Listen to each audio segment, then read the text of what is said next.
TikTok me rend folle. Citoyens, citoyennes, ici Milou pour les Gitanes québécoises.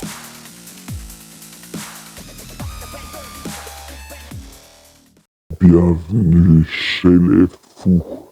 Nous sommes des zombies. Aujourd'hui, je vous parle de TikTok. Si vous avez envie de soutenir la chaîne et que c'est pas déjà fait, je vous invite à vous abonner sur notre chaîne, Les Gitanes québécoises. En 2016, il y a un neurobiologiste qui met des souris dans une cage avec un bouton. Quand les souris appuient sur ce fameux bouton, un capteur stimule leur cerveau qui libère de la dopamine, le neurotransmetteur associé au plaisir. Chaque fois que les souris appuient sur ce bouton, pow, un shoot, pas dans les veines, un shoot de dopamine directement au cerveau. Elle prend un shoot de plaisir, pow, instantané. TikTok.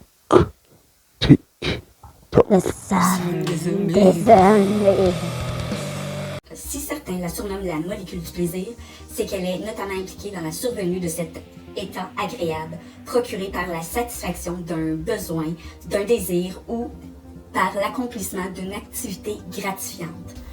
Mais les rôles de la dopamine sont multiples et tout indique qu'elle participe aussi à un phénomène très déplaisant, l'addiction, comme les souris quand elles appuient sur le bouton. Cette plateforme me rend complètement folle. La dopamine est une petite molécule produite par certains de nos neurones. C'est ce qu'on appelle un neurotransmetteur. Les neurones l'utilisent comme messager chimique pour transmettre des informations à différents circuits cérébraux.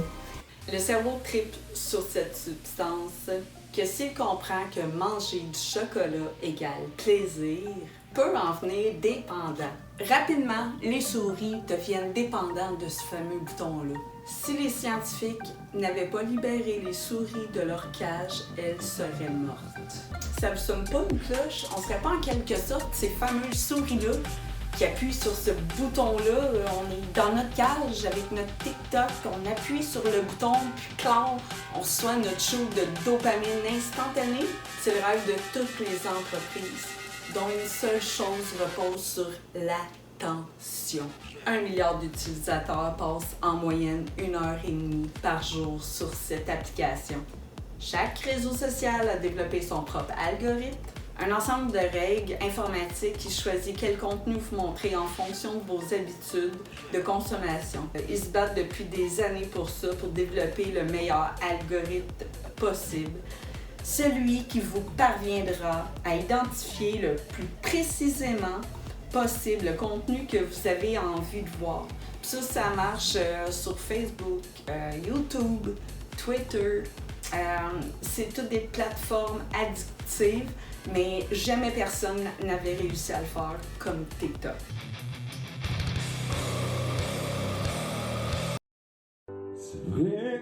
T'as accroché le toit de la maison. Mais c'était une expérience, c'est de jouer avec John Miguel aussi, ça j'aimais ça. Qui? John Miguel d'Offenbach.